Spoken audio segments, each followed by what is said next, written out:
The problem will be is that these high frequency business models like communication do not require the trains at all.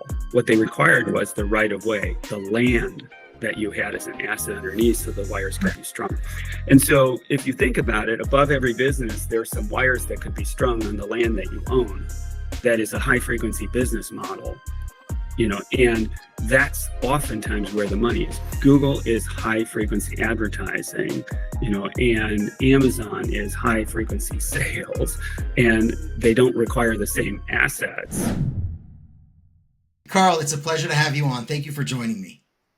Hey, thanks. Glad to talk to you. Thank you for joining me. So I'll tell you what, in preparation for our session, I watched a lecture, I found it on YouTube, of you presenting at the Mayo Clinic Center of Innovation.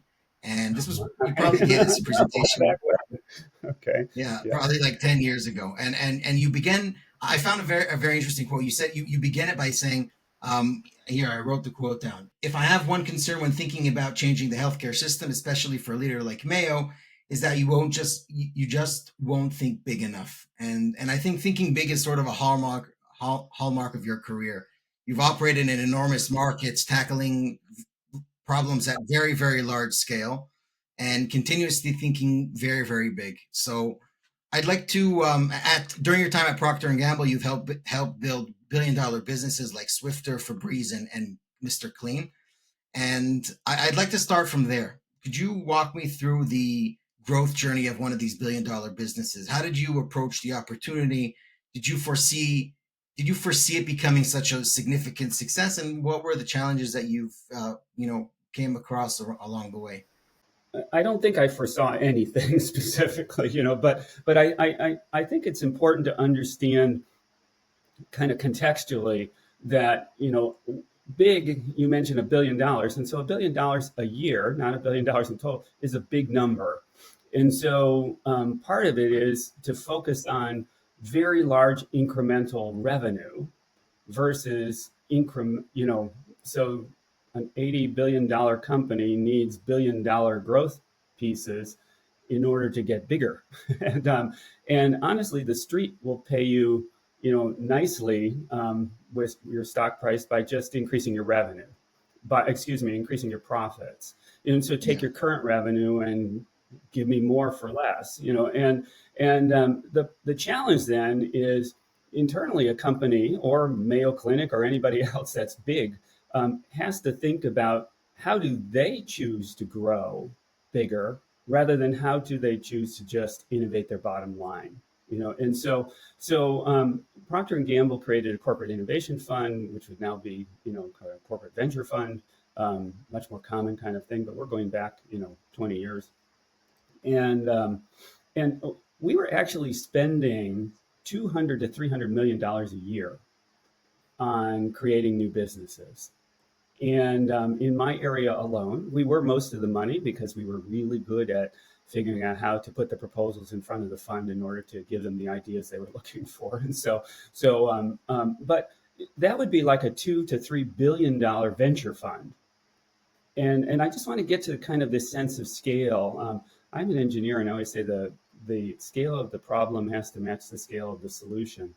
And so if you're looking for $1 billion things, you're going to have to spend billions of dollars. Okay. Now, then there's better ways to do that and poorer ways to do that. And so we ran a whole portfolio of a lot of projects. And I love talking about, Swiffer and Febreze, Mr. Clean Magic Eraser, other things that we did that succeeded. But truthfully, there are so many things that we did that didn't succeed.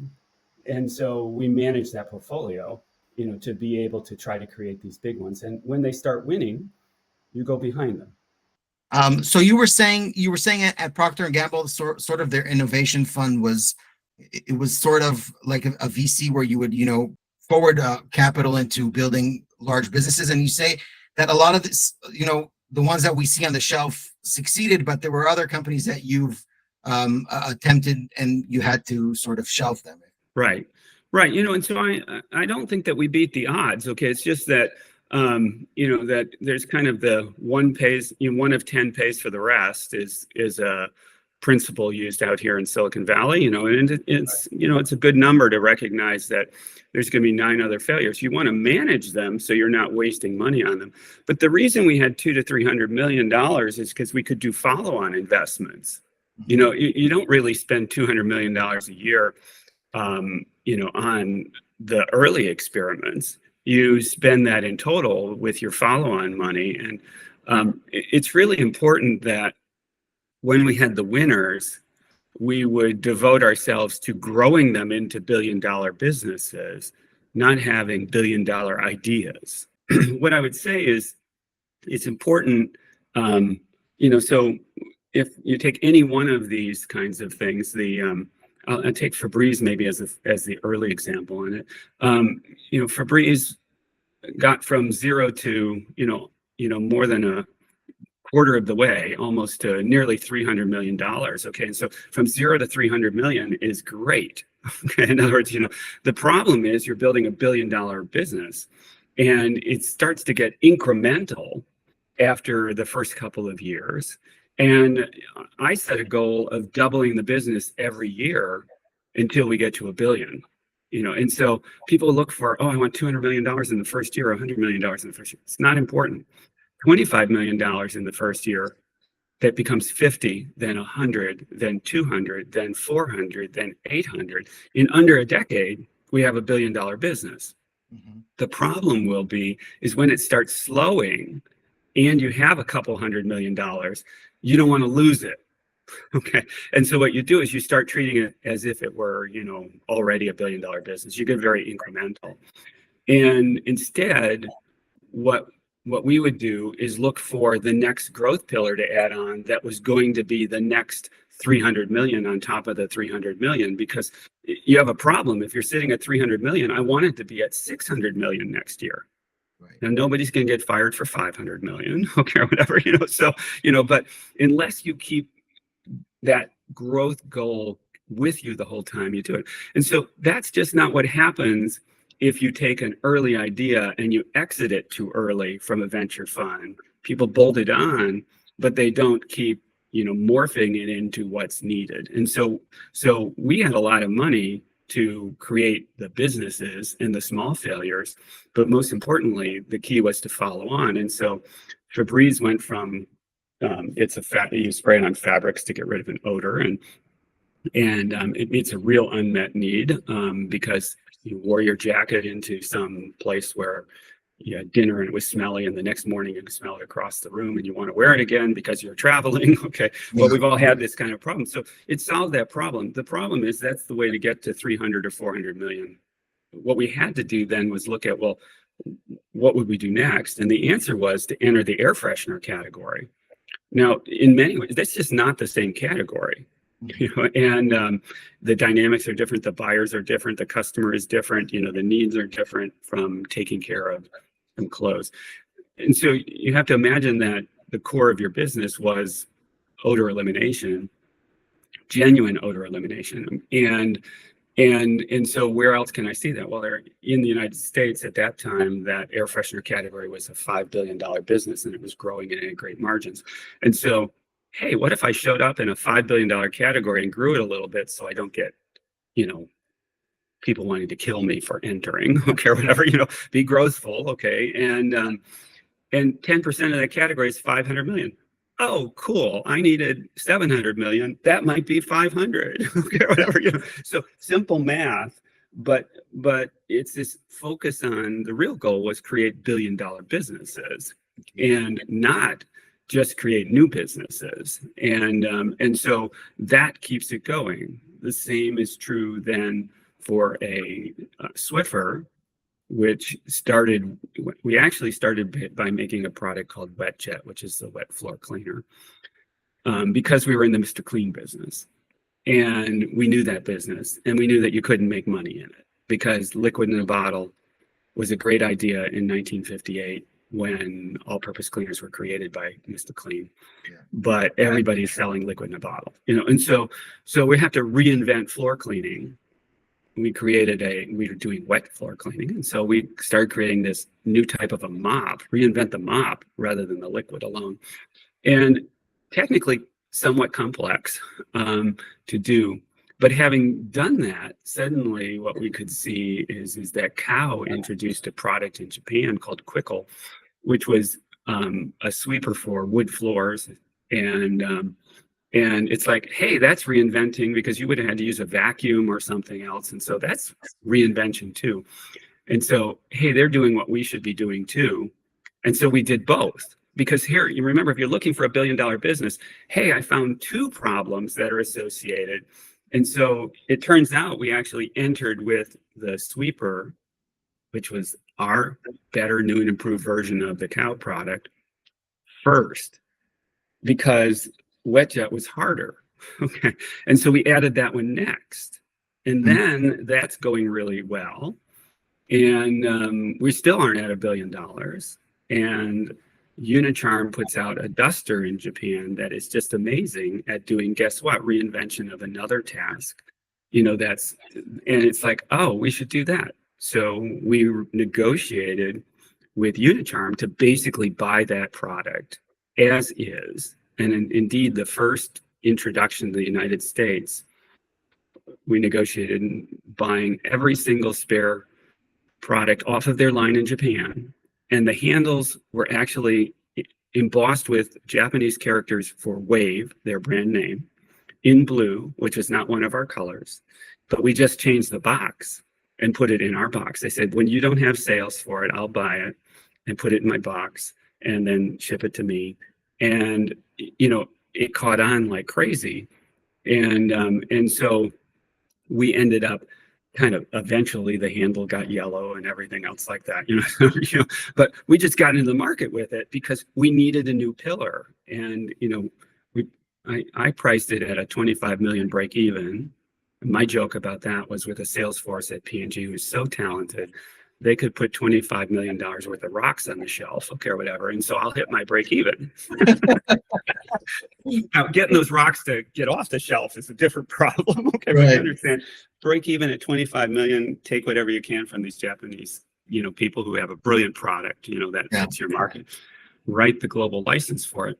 And we did it, and we started heading towards many times 25 million in sales, okay, or whatever. And so we had a problem, which was too much success and too fast, because we couldn't support it. It went on allocation. And so we slowed it down. But now we found yet another pillar. And so Swiffer has 3 pillars: dry floor cleaning, wet floor cleaning, and dusting. And so it's, people would say, well, great, it was so easy to do that, version of Quickle Wiper, just go do that and, get incremental. It's like, that's not $1 billion business. Okay. That's a good business, but it's not $1 billion. So way back to your original, question, it's like, we didn't know what we were going to do, but we knew we were going to create $1 billion businesses. Okay. So, and they were going to be totally new incremental revenue with margins that were above the company's average margin. And somehow magically this was going to happen. Okay, whatever, so we just had to do the magic. So you mentioned the idea where, you set the bar at some place to where you want to be, and then you use sort of these pillars in order to take you there. And in our call previous to this recording, you mentioned a sort of a mental model, or and I think you also brought it down in your book, which is the plane, train, and communication line, where you use that as sort of like a proxy for thinking about new markets, innovation, and competition. Could you share a little bit more about that concept and sure. How this played in? Yeah, I think so. Everybody's in if you're going to grow a business and have it sustain and not get obsoleted and make the transition from non-digital age to digital age, or now to the AI age, or whatever else, we want to call it, you need to have thought of it as a series of different kinds of businesses. And so the analogy I use is trains, transportation, and communication. And so in 1962, Ted Levitt wrote an article in Harvard Business Review that was called Marketing Myopia, September of 62. It's pretty funny to read it nowadays because the language is dated. However, it's a brilliant article. And so Ted was right at that time when he was writing this in 1962. He was saying, you're going to be obsoleted if you think you're in the train business, because you're really, people buy your service. The train is what they're doing, but they're buying, they had a reason behind it. And so he said they wanted transportation. And he talked about drills. We don't buy drills, we buy the whole, okay, or whatever, and things like that. And so this concept of understanding product and service and making sure that you will become obsolete if you overly focus on how you deliver something versus on what people are buying. This is the same root of, Clay Christensen's disruption work and things like that. And so the in 62, trains and transportation, planes are exploding, okay, and things like that. Truthfully, the thing that he should have written about was intermodal transportation, because that was the big business, right? But of course he didn't see that. He just observed, trains and planes. Yeah. And so companies, so the Tim Brown, who's now the retired CEO of IDEO, the design firm, I was talking to him about this years ago, this three-part model. He said, the problem is people love their trains too much. Okay, and it's a brilliant insight from a nice and brilliant person, okay, or whatever. And so in what you sense? do it. In what sense? Pardon? I'm saying, in what sense they're in love with their trains? Well, what happens is when somebody comes and tells you there's, you should be worried about these planes, okay, that are coming out. It's like, oh, they're unreliable and everything, and blah blah blah. In other words, it's like, so you'll dismiss the things because they're not a train. And you know what? I'm making faster trains, the Shinkansen in Japan, okay, or whatever. If we go back in time to, early high-speed trains, so my trains are going to get faster too, okay, whatever. So, okay, but a plane is not a train, and so what I like to say is the way you understand your service is literally, think of your core business as the trains, remove a rail. Okay, and remove a degree of freedom, and give it a degree of freedom, and take it off the rails. Well, a plane is a train that doesn't require rails, and so guess what? It can go over water. Okay, in other words, it's not about being faster. Right. It is faster, but it's not about being faster. It's an alternative, and so you should invest in both. And you should insist on new revenue, market growth from the transportation. Meanwhile, of course, trains better than anybody, and you should make the world's best train. And so you should make sure that you are not ceding market share to other trains. Mm-hmm. The problem is you're going to cede the market to people doing transportation unless you also worry about the size of the market, not just the market share. And so people are so skilled at running the business that they now run. They got to be the CEO because they're the world's best thinker on their subject or something. I mean, they know what they know. The problem is then everything looks like a train to them. And it's like, well, planes are another version of trains. And so you're going to get obsoleted if you don't focus on what people are buying, not the specific thing that they're, doing. Yeah. And so that was his first piece of it. What happens is communications is a third business. And so at some point in time, some crazy guy comes in and says he wants to string wires across your tracks. It's like, well, that's crazy. Why do you want to do that? Well, because, these people are going to be able to talk to each other. And it's just like, oh my God, if they're in person, it's nothing like, there's nothing that beats being in person, and so sure, that's, they can talk to each other, but who would want to do that? Okay, whatever, and so the purchasing department comes in and says, that's okay, we're going to make a deal anyway, because you can now know that where your trains are, and we'll have even better running trains, okay, whatever, if you let them string the wires, because we'll be able to, tell if our train's running behind, okay, or something.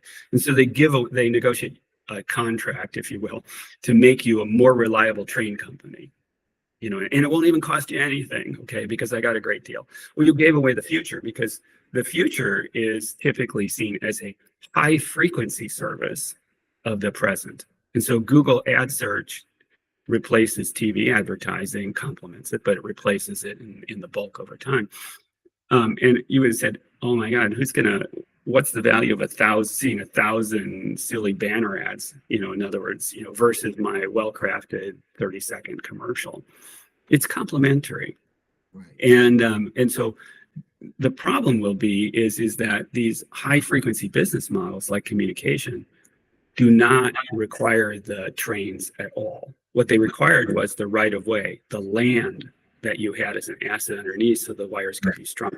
And so if you think about it, above every business, there's some wires that could be strung on the land that you own.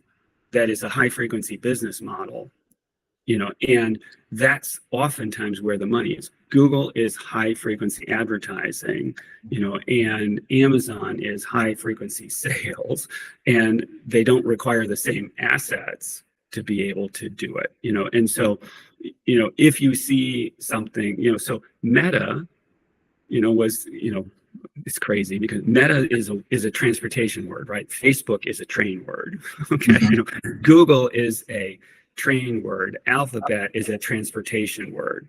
Okay. In other words, it represents the fear of being obsoleted. And I live here in Palo Alto. The fear of obsolescence is a daily fear here. Okay. In other words, it's not actually a fear. It's a joyful opportunity. Okay, whatever, but it's, evoking fear in others. And so what happens is when you analyze a company, for it to succeed, it has to have the best trains. It has to catch the next wave of the thing that would obsolete it and take care of it. Right. This is why Facebook bought Instagram, because not everybody was going to use words on a computer, and so they needed to be phones and, be pictures. And, and then TikTok's just another Instagram, but they got, they missed the idea that video would become dominant. It's like Right. Words, pictures, video, same thing. Anyway, but, you have to have this other horizon, that you're looking at. And, but you can't do communications alone because you run trains. You can go from trains to planes because it's capital intensive, based on large groups of people moving at the same time, uses terminals. You understand, it's just a different technology. Yeah. But here, when somebody comes in, you need to do it together. And so when we wrote this book, Reciprocity Advantage, we were talking about how big and little could make new things together, that are complementary. And when you own the land, guess what? You can write an option to buy that company.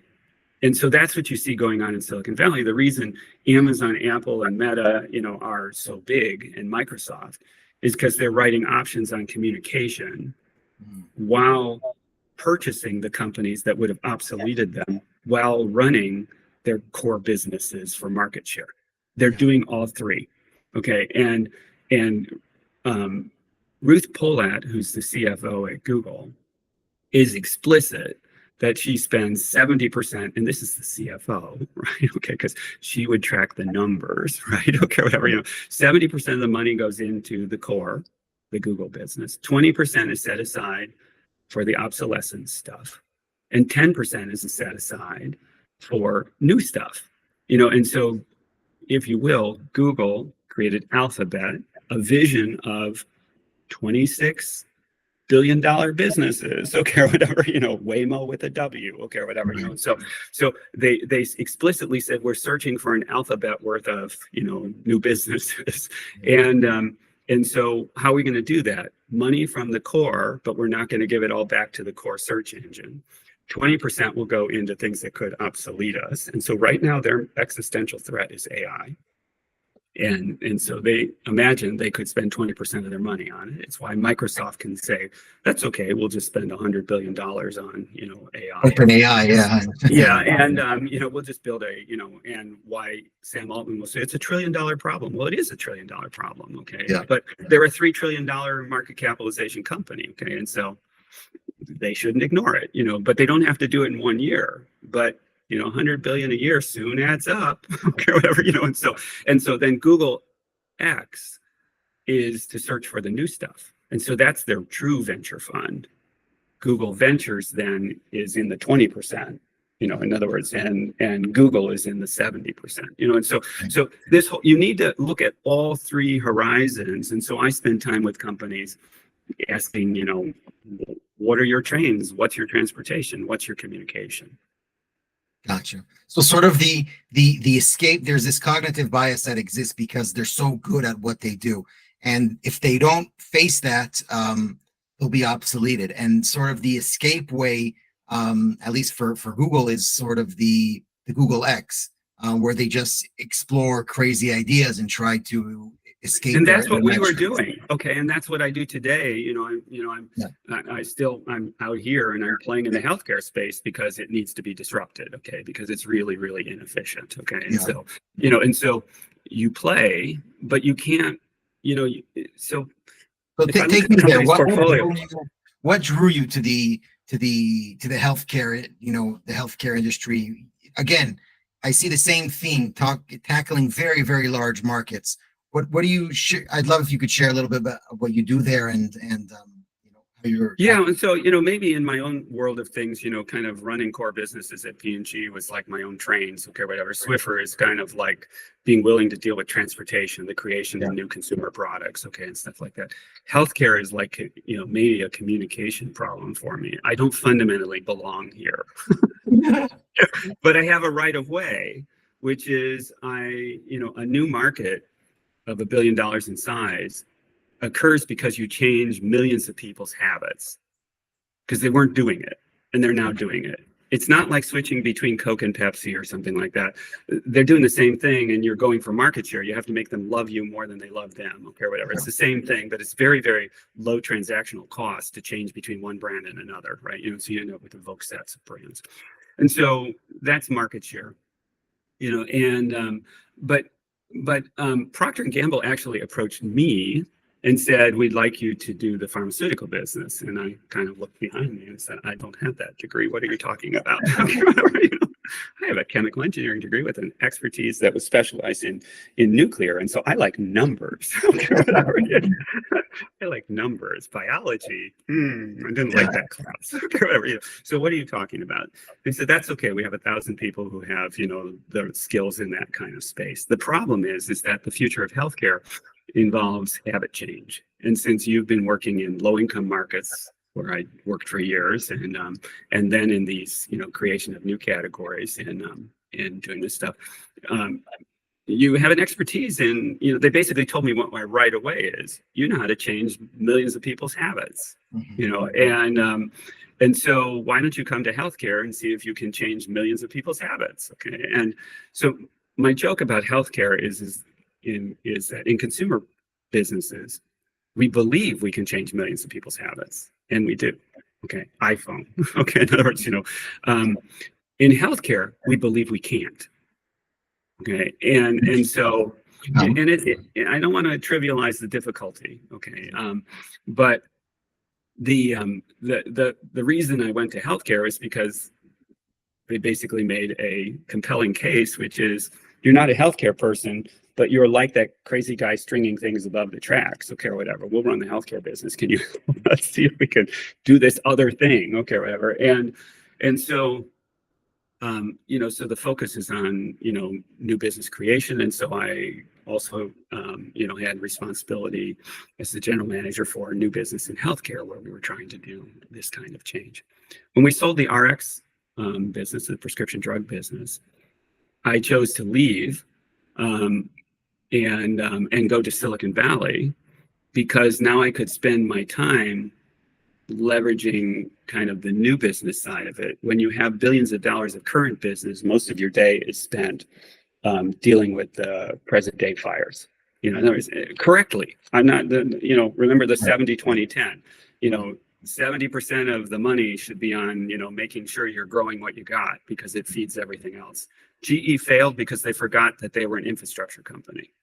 They thought they were a bank, which is their communication, and they're not. Okay, in other words, and it's played out over time, but you could see it was a disaster, but it was pretending to not be a disaster for a long time. It fell apart because they didn't love their core anymore. So you still have to love the trains, okay, whatever, but now you got to do this other stuff. So I could focus my time then on healthcare, enormous field, that needs behavior change, and try to see where I might be able to do that. And so I work with a venture group called Health 2047. That's a venture studio was founded by the AMA against the mission of trying to deal with recentering healthcare and the doctor-patient relationship, but doing with clean slate. Silicon Valley differs from other places, first and foremost in scale. It's just much bigger, okay, whatever, than everybody else's effort. It's 60% of the global effort, okay? And so as much as everything's fine, ideas come from everywhere. But if you had a 60 market share, that means something, okay, whatever. And so do it from out here, and you'll find the infrastructure supports you versus you have to scrape by. And so come out here and do it. And so you could take the big problems that the AMA worries about in the US healthcare system, and you could provide a venture approach to it to complement that. So while you're kind of the definition of managing the current world and trying to invent the new one, and so it's not a huge effort, but it's a catalytic effort then to be able to do that. And so I help them with organizing that company, and then I work on the chronic disease space of trying to figure out how can we do it. And so right now, my focus is on the obesity medication market and what happens next. Okay, and so GLP-1s are an amazing drug. Okay, it's for real. Okay, it's and I'm going to just say I'm confident having you record that and write it down. Etch it in the wall. These drugs really work. The things like fen and stuff before that didn't. Okay, and so this really works. The problem is a big deal. Like we've been waiting for decades for this. Well, yeah, exactly. And so it's 100 million people in the United States, and so we could do all the global numbers, but I'll just stick with the U.S. market for perspective. Yeah. 100 million people are overweight.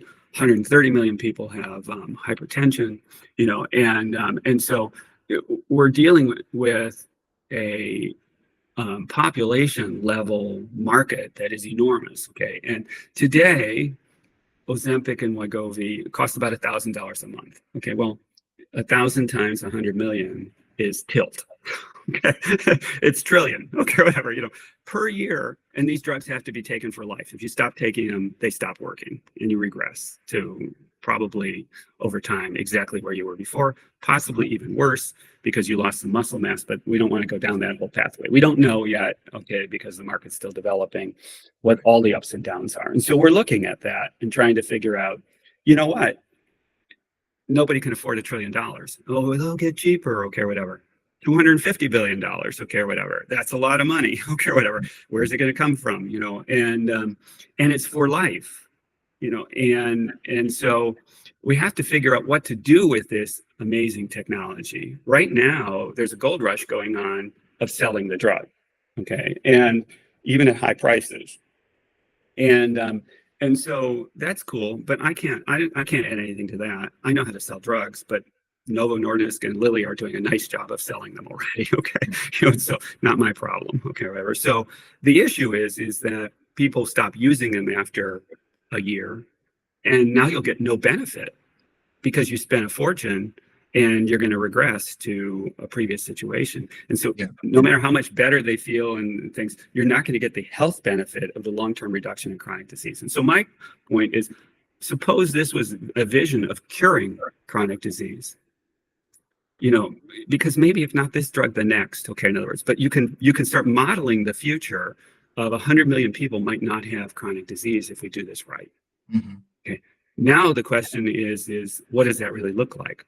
Well, what it doesn't look like is spending $1 trillion a year forever. And so we have to take this and figure out the right way that I'll create the off-ramp.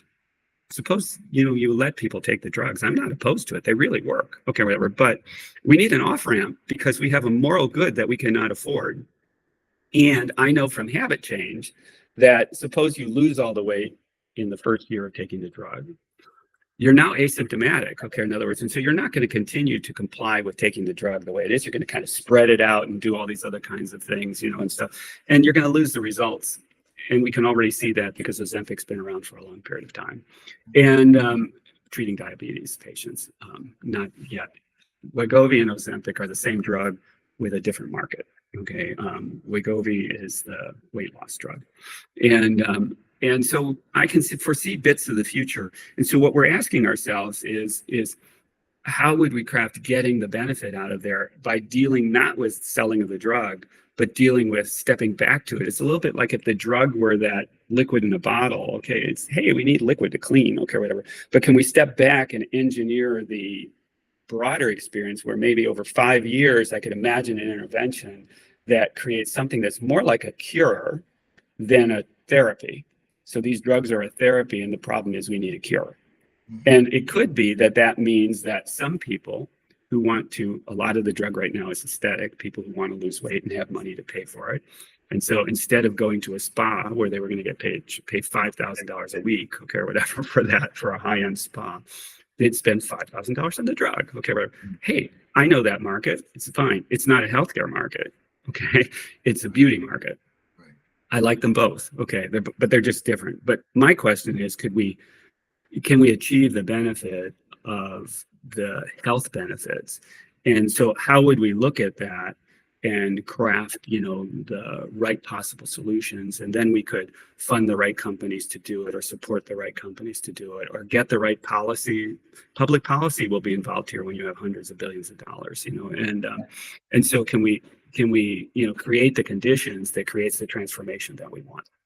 So you want to basically help these people after they sort of gradually, as they get off of the drug, they can sustain the benefits of what it brought. Achieve the actual health benefit promise of these kinds of things, because these drugs affect the system where they reduce the inflammation broadly in the system, and that produces all the benefits. Okay, and so it's like an anti-inflammatory, but it's not a analgesic. It's not an aspirin or an NSAID. It's a body-wide, reduction. And a lot of that occurs simply because if it allows you to do weight loss by operating on the brain-gut connection to remove the signal of hunger, the loss of weight produces a reduction in inflammation. That reduction in inflammation causes the system to run better, if you will, and so you get the health benefit. But when you stop taking the drug, the sensation of hunger comes back. And so unless we do something to change that, what's going to happen is you're going to regain the weight. So you regain the inflammation. And so you'll be back where you were, or possibly worse, because when we lose weight, we lose muscle mass. And so if you think the magic bullet's going to do it all, you're not prepared for the amount of work that it's going to take to sustain, that benefit by regaining back the muscle mass. And so it's a complex problem, and I don't purport to have the solution, but boy, it's an enormous area, and there are real tools out there. And and so how do we achieve the results? And I view it from this behavioral mindset. Febreze had cyclodextrin that makes it work. The GLP-1 actives and the GIL actives and the other ones that are coming, they're like the cyclodextrin. They're the molecule that made it possible, but they aren't the solution. They're the molecule. Okay. In other words, we have to contextualize it. Much, much harder problem. And the regulatory environment is different because, of course, nobody dies if you don't use Swiffer right. And so that's the number one reason why things should be different. But the biggest problem in some ways is I used to sell Swiffer to customers who were people who used it, and Walmart might be who we sold it to so you could get it. But Walmart and I were both interested in doing the same thing, increasing sales by getting people to do new things. Right. The healthcare system has misaligned objectives. And it's balkanized from its size. A typical healthcare, just a hospital system, will be a $5 billion, thing itself. And there'll be many of them here in the Bay Area where I live, and so it's so big that basically they're more focused on market share than they are improving their results. Yeah. Okay? In other words, because they're so big, and you can't sell across state lines. Okay, there's all kinds of things that are arbitrary constructs in the market. They have nothing to do with the delivery of optimum healthcare. And I'm just trying to state that as a landscape. because I'm not proposing that if what I have to do is figure out how to make GLP-1s get maximum benefit by changing all the laws in healthcare and regulatory, well, walk away. Right. Okay. In other words, so given that all this landscape, what can we do? And so that's what I'm working Do on. you see it? Do you see the sort of the end game? Do you see it? Do you see it as do you see the solution more as a cognitive a shift, like in the way people think about it, or do you see it being supplemented by something else? Like, what's the end Well, game? I think we have to define the who. So the first person that bought Swiffer, we called her on the go Joe. Okay, she was a mother with small kids and pets. Okay, whatever. And so she was a multitasker. And so she was going to, kind of the traditional cleaning wasn't working for her because you'd have to set aside time and keep the kids and the dogs off the floor and yada yada. Okay, all that stuff. Right. And so we turned cleaning into from painting a room where you had to do it continuously to wallpaper. You put up a piece now, come back, put up another piece. So we broke up time in a different way to work with the multitasker. The reason I say that is then there's an inherent part of a market where you have to know which exactly of the problems you're going to solve first. Clay Christensen told me systems aren't disrupted by systems.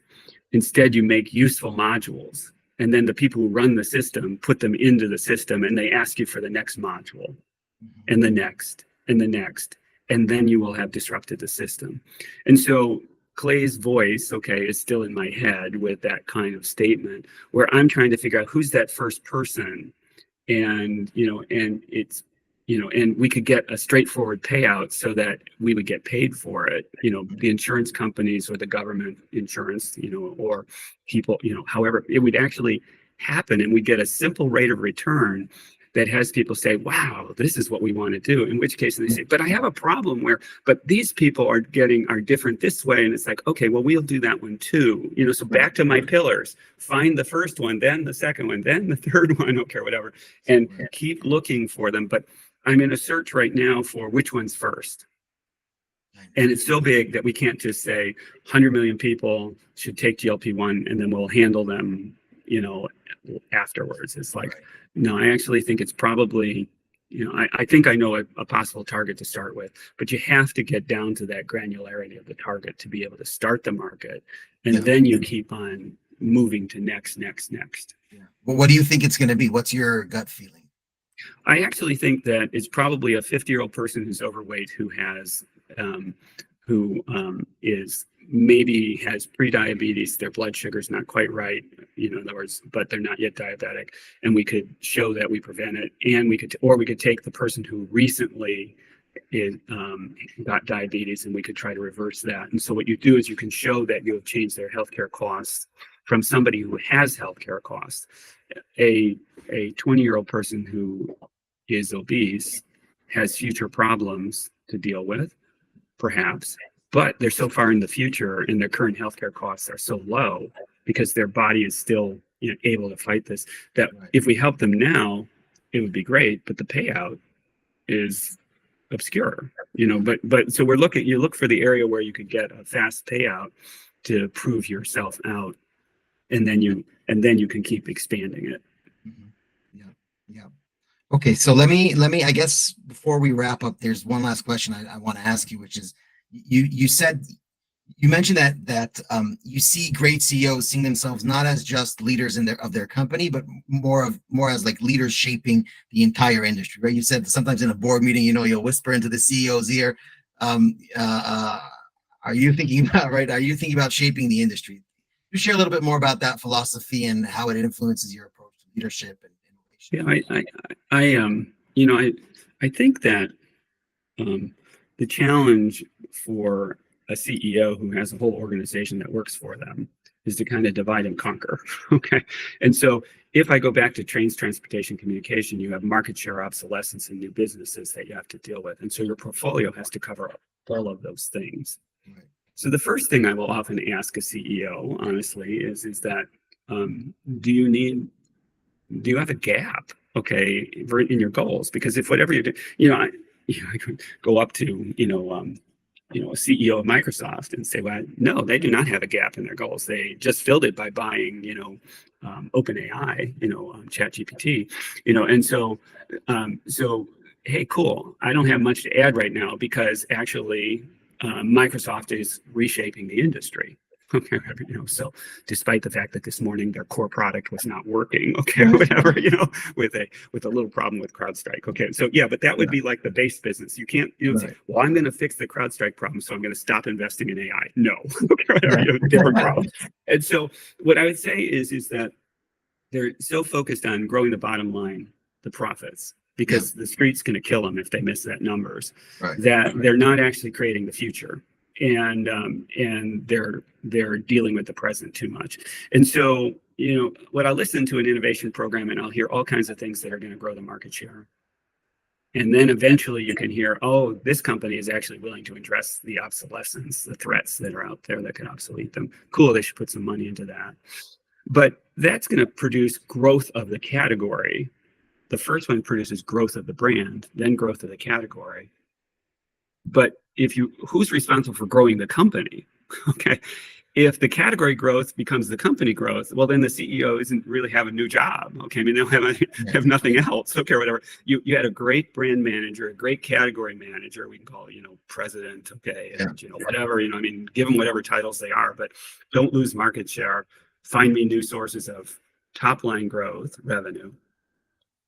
If those two are working, great. But, what about the future? And so I saw this secondhand from being at Procter Gamble, from the brilliant people who I worked with, who saw that that detergents which were made with surfactants they imagined that we could do it with biotech. Okay, and this is in the 80s, early 80s, and that they had this kind of an insight. And so they thought, you know what? We should turn the entire cleaning products business from a surfactant-based business to a biotech business. And not because it's just going to make detergents clean better. Okay, it's because it's going to be such a game changer that we can never do it. Right. I always say it's almost like game over. We're going to be in a new world, okay, and we're going to have new competitors, okay, or whatever, because you're going to have different people who have different skills. And so they actually had that vision, of doing it and converting the company to biotech. But P&G wasn't going to become a producer of tons of enzymes, but it would make investments we'll develop the molecule target, and we'll help find out who's going to make this, because it's not going to be Dow Chemical, okay, in other words, and so it's going to be a new company, and we will actually work to fund and do whatever's necessary in order to make sure that the entire industry moves to our direction. And so regular traditional chemicals were commoditized in that view of the world, which is why Dow and DuPont and all those kinds of people make no money today, okay, whatever, because they were commoditized, and new companies come up that can make the molecule that you need, which is an enzyme. And we formulated superior enzyme products. Well, those products, when they get to scale, are so much cheaper and so much better, okay? And you commoditize everything else. And so, it's game over. What's happening is you will have the best cost structure and the best performance by bringing a new industry online. But, that's going to take a decade to do.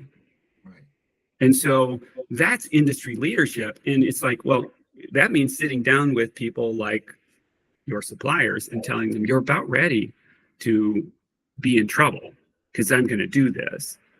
And so Dow could have invested in biotech plants, right? In which case they'd be making biotech products rather than selling commodity chemicals, and so it's not like you hide it from the world. You tell the world, we're going to go here, okay, whatever. And in the process, the world will change. And so would you like to be part of that? And so the CEO's job is to ensure they have the people who are building the market share, to ensure they are operating in a way to not be obsolete, but also to step back and say, where should we be going? What should the future be? And then make it their job to bring that closer. And that could be, again, if I go back to trains, transportation, communication, when the crazy person comes in is going to string wires, and you say, that's crazy, I don't understand it. Well, they're going to talk to each other. You just tell them, but I don't understand it because being there is better. Well, you know, Sally can go from New York to Chicago twice a year on a train or a plane because she's got 2 weeks of vacation. Right. Okay. She could talk to her sister every day while still going twice. But no matter how fast the train goes, she has 2 weeks of vacation. You know, and so we aren't asking the right questions. You know, we aren't framing it the right way. And so that's the job of the CEO, to create the future of the company while they're running the, you know, current battles and the emerging fronts and everything else like that. And that's where my disappointment is when I look at the programs that are doing this. I'll whisper this here. So it looks like you've got a lot of products that are better, and a lot of I'm encouraged to see that you're addressing some of your real obsolescence threats, but are you leading the industry? Right. And that's your role. You know, and that if that happens, then it makes it easy to understand why you'll hold aside 30% of your money to do other stuff and 10%. And by the way, the high tech industries are 70, 20, 10. Why high turn? You could be 80, 15, 5. Okay. In other words, you know, in how you spend your money, you know, because over 10 years, 5% times 10 is 50%. That's equivalent to a half year's budget on creating the future. Right. Do you know what I mean? In other words, so it will add up. And if you're in a slower competitive environment, you'll do it. But if you're putting 1% there, then that's 100 years. Right. Okay. In other words, and so I don't know what you're selling. You must be selling corn, okay, or something like that. And you've already been commoditized, you know, because corn will be here, you know, but 1%'s you're dead. Okay. You're walking dead. So right. So you're saying it needs to be in your, at least in the, you know, the leader's peripheral. This has been incredibly fascinating, and I really appreciate the time. I appreciate you joining and sharing your insights. I think really we got I got a glimpse into what it looks like to think big, you know, in terms of the business, in terms of thinking about industries and things, you know. So I really appreciate it, and yeah, it was a great pleasure. Thank you. Thank you. It's been a pleasure talking to you. I mean, I'm an optimist, and I'm also a skeptic. Okay, whatever. And so I believe that we can get these things done, but I check up all the time to see if we're on track. Okay, whatever. Yeah. And so, you know, your role is in some level, you know, it is part of my optimism. Get the message out, and we'll do it, because this is all doable. Okay, Right. I don't see it as magic. Okay, Right. It's just that we're so busy in the present that we're not creating the future. It needs to be on the agenda. That's the right.